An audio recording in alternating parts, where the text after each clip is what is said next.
So hi, I'm Richard Wesley. I'm part of the development team. What I do is time. So that's what I'm going to be talking about today. And sorry, there's going to be a bunch of Doctor Who references because I'm British. So there's a whole bunch of places where we do time. And we're going to start off with, well, let's talk about science for a second. So I was asked to give this talk about DuckDB and science. And if you think about what science is fundamentally, what it starts with is measurements. And so every measurement has a location in space and in time where it happened, what you measured, and what the value was.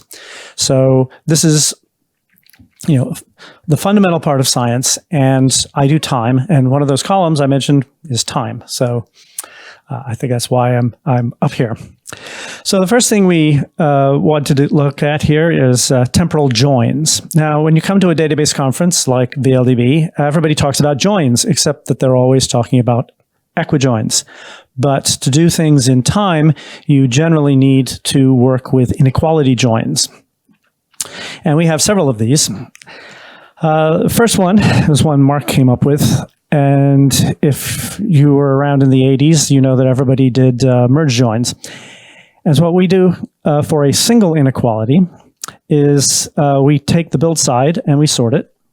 And then on each thread, we just take each chunk and sort it. And then we do a little merge sort on each thread for that particular chunk.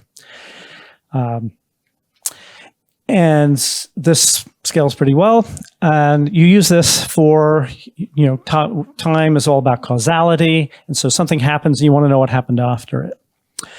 The thing is difficult and even sort of an open research question, and I keep asking it at talks, is how do you plan for these things? How do you know when to apply them? If you've also got an equality in there, people tend to assume that equality predicates are selective, but they're not necessarily. They might be 4 different values because you have 4 different sensors in a billion rows. So that would be a very bad assumption to make. So figuring out how to do the planning is something that I would like to see more of. And coming to the conference, I think I've got some ideas, but we'll see what happens. So that's one inequality. A second inequality type is 2 inequalities. And this is a very common thing in time and temporal analytics. There's these things called state tables, and the example here is one I made up for a blog post talking about Battlestar Galactica combat pay. And the idea is that you have pilots will go out on patrol and then the Cylons will attack. So the intersection of the interval when they are on patrol and when the battle starts is when you would do combat pay. And this is a very common operation. But to do it, you need to be able to do 2 inequalities at once. And there are some fun algorithms for doing that particular example. Unfortunately, they tend to rely on metadata that we don't have. So there's this algorithm from about 10 years ago, which doesn't require any of that metadata. And also, it'll handle any inequality. And in their paper, they were actually not using it for temporal stuff. They were using it to notice when things were unusual in a data set. So this is a very good general purpose algorithm, but again, there's these planning issues that I would love to tackle. So these are all the kinds of joins that you see in regular SQL.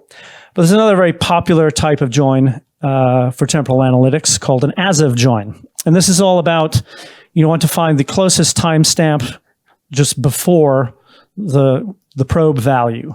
So, and if you think about it, you want this value as of this time, which is where it gets the name from. And so we have this, and it'll work with time. As it happens, it'll work with any comparable type that we have. So if you happen to have integers or something, that would work too. And there's a whole bunch of very common use cases, stock prices, time of use tariffs, and whatnot. And also just looking things up in an event table. The last one, Lawrence mentioned that we have this thing with our users that they're all used to being in an environment where the data is physically ordered and they think about it that way. And a year or two ago, someone said, hey, why can't I just write a loop and stick these 2 data frames together? So we came up with this thing called a positional join. And we can do 2 or more of these things, and they're kind of the same size. And it's not a standard SQL thing, but it was useful for our users. So that's joins. But the big old subsystem that I spend most of my time on is windowing. And since we've got mostly database people in the room, I'll be very quick about what the windowing model is. You take an entire relation, you break it up into independent blocks using some partitioning keys. You then sort each partition the same way, and then you can compute some functions on the at each row. Which will often involve going what's called a frame, which is some rows before or after the current row. Okay. This is a lot of work to do. It's hard to make this performance, and I've spent a lot of time pretty much over the last 10 years working on it. So the traditional way of doing this is you just take the whole relation, you materialize it, you sort it on both the partitioning and the ordering keys, not just the ordering keys. And then you can just start computing things. And you can just go to each row and say, all right, plus or minus 5, let's add all those up. Next row, plus or minus 5, let's add all those up. This is all very inefficient.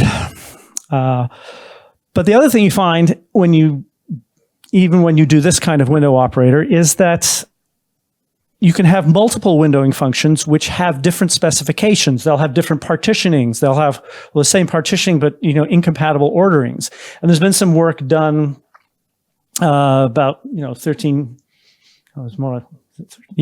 years ago to find out an optimal ordering for these. We've done a little bit of that, and I'd like to do a little bit more. We would really like to be able to reuse sorts between separate physical window operators. But it's an NP-hard problem, and I look forward to trying to implement a heuristic for that. But the real way people have been doing windowing for the last 15 years is this thing that Victor Leese and a bunch of other people came up with. And instead of trying to sort everything, you first take the partition keys and you hash them into a bunch of separate buckets. And that works better because you don't have to actually physically sort everything. Hashing is a lot faster. So you wind up breaking all of the data down into smaller chunks, which you then have to sort. And you do have to sort on the partitioning keys as well, which then means that you may wind up with multiple partitions per group because you'll get some hash collisions.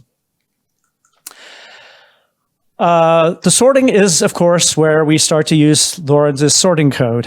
We have actually integrated that into the window operator, which will be hopefully out next week. The other thing which Lorenz didn't mention was his old code.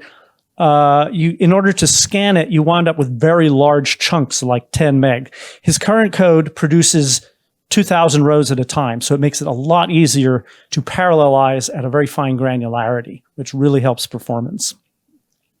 And again, his sorts are external, so we can also page everything in the window operator. It's not limited by memory.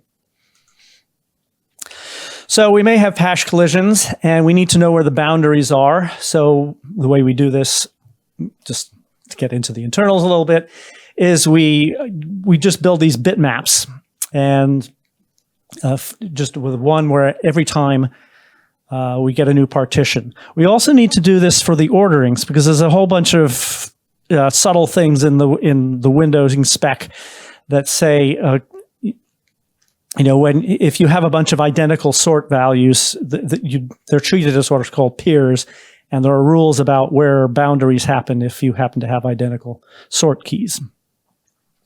We've now gotten to the point where you can build these in parallel. In fact, we can now build everything in parallel. So we build the masks, we build some acceleration structures, which I will talk to about in a little bit, and then we do the computations. The computations are easy because they're all read-only, but building these structures in parallel is a lot of fun, trying to do it multi-threaded.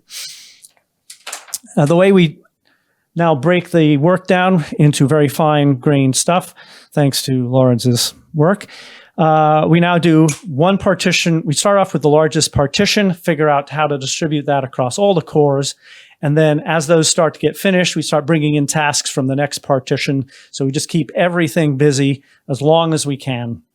And this works to make the whole system a lot more parallel. So if you remember where we started, we've already done an awful lot here to make things a lot faster. But sometimes we have people doing things from Python or somewhere with data frames, and they want to just put row numbers on. Lawrence, a couple of years ago, had this idea that, well, we could actually build a streaming window operator as long as we were very careful about what functions we use.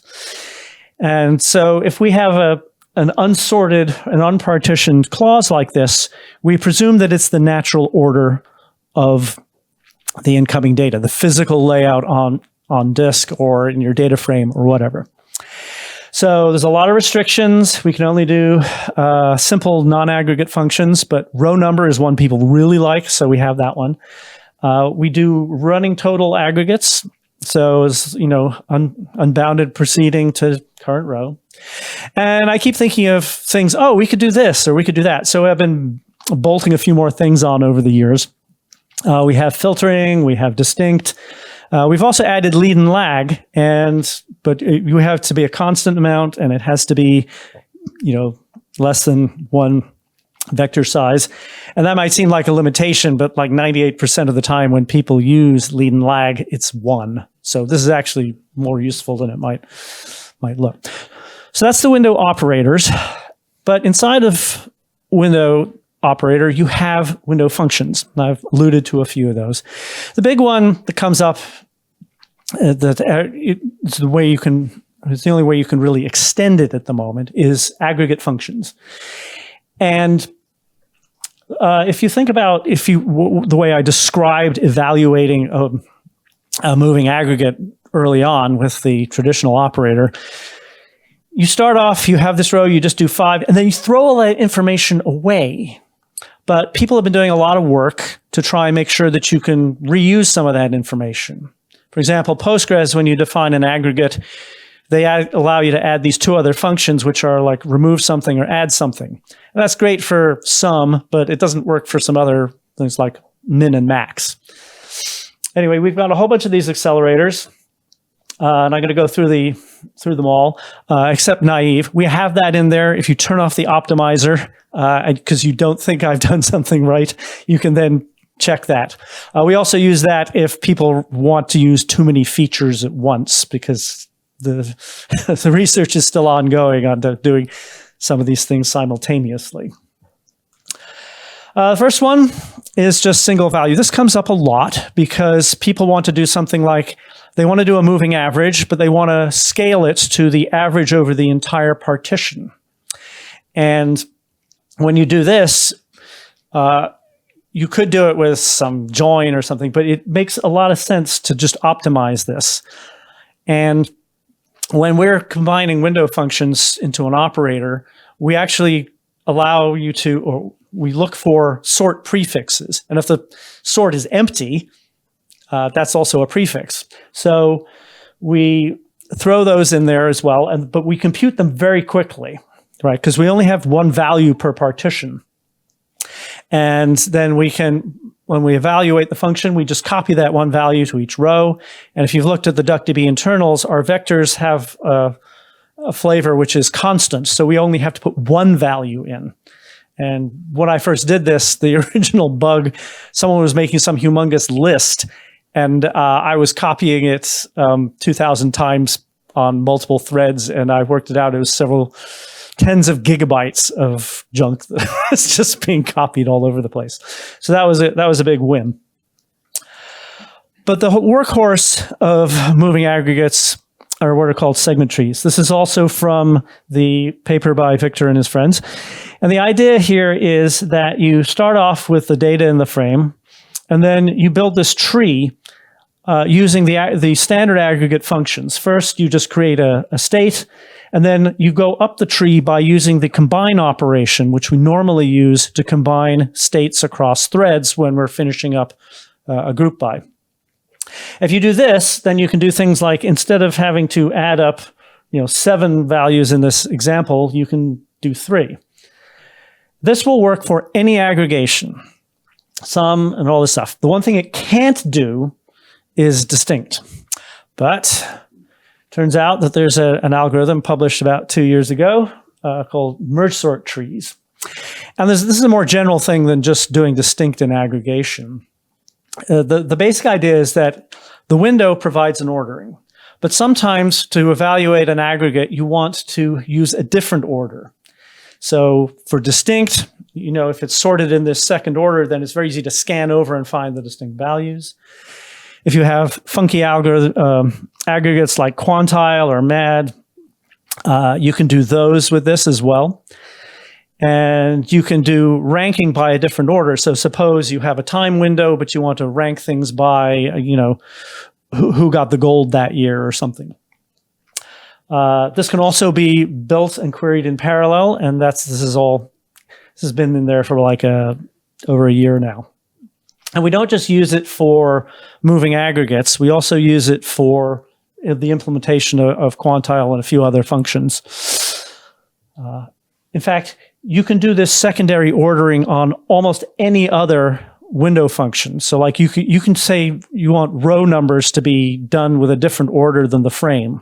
You can do that. Last, very quickly, there's this, we have if none of those things work, you can tell your function, hey, I'm just going to do it myself.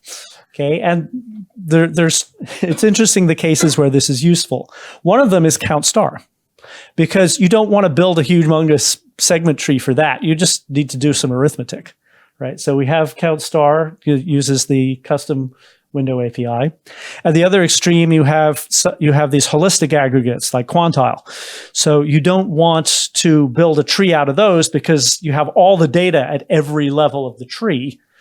That's kind of wasteful. So instead, we have a custom function, and we just build one of those merge sort trees actually internally.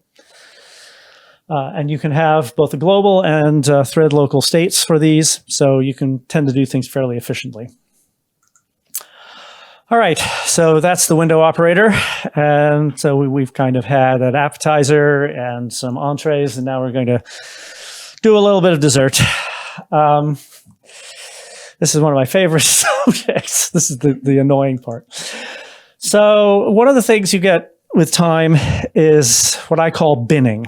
And if you think about time, it's just, despite what the doctor says, it's just a dimension of space. And all this stuff about time zones and calendars is just breaking that up into bins. All right. To do that, we have a built-in library for plain old timestamps that just does very fast Gregorian UTC binning. But the standard has something called timestamp with time zone. And to handle that, we've passed it off to the ICU extension, which it's the one I maintain. And ICU is written by a bunch of serious time nerds, and it not only handles time zones, it handles non-Gregorian calendars. So if you want to do something in Coptic, you can do it. The downside of ICU is that it is slow. So one of the most useful things you can do to deal with that is to make a calendar table, pre-build it. I had some people I was working with who were doing demand response modeling for utilities out to about the year 2050. And they only had things at an hour resolution. So we just built a table that had year, month, day, hour, and I think weekday. It had like 700,000 rows in it. And we just joined it in with a hash join, and that's much faster. So I also want to mention that our date part function will take a list of parts, because computing these things is slow, but it produces all of them, so you might as well extract them all into a struct. So if you find yourself doing a lot of like year, month, day, just cram them all together and put them in a struct and then unnest them. All right, and the last thing I want to talk about is we have some great aggregates that will help you avoid windowing and avoid sorting. We have argmin and argmax, which you just take a value, and then another column, which is what you sort on. So for argmax, you find the maximum value of ordering and you get the corresponding value. And these are not restricted to scalars. So you could put like an entire sort key in ordering there, and you could then put another struct into value and pull out like an entire row that has the maximum value for the ordering key. And there's another pair of variants, a little more obscure, where you can say give a third argument, which is how many do you want to keep? So you can actually get the top 5 values again, and that'll come out as an array, as a list. But this is so useful for helping you avoid windowing and sorting, which are just performance things. We try really hard, but if you can avoid them, you should. And the other thing we can do, and Lawrence was saying we'd only added his sort to windowing. We've actually also added it to there's some order-sensitive aggregates, like string ag or list, and you might want to sort what the output looks like. And you can SQL allows you to do this order by clause inside of the arguments. I want you to note that there is no comma there. If you put a comma there, weird things will start happening. So that's another useful form of aggregation for what we've to help you do more performance queries. All right, so that's all I have. I was told to provide all the references, and this is pretty much every windowing academic paper I'm aware of. When you get the slides, those should be links, and you should be able to find them. The only one I haven't done anything with is that last one from last year. I'm not horribly convinced by using self-joins to do windowing, but people have shown me some examples where in DuckDB it is faster and sort of thinking about doing something.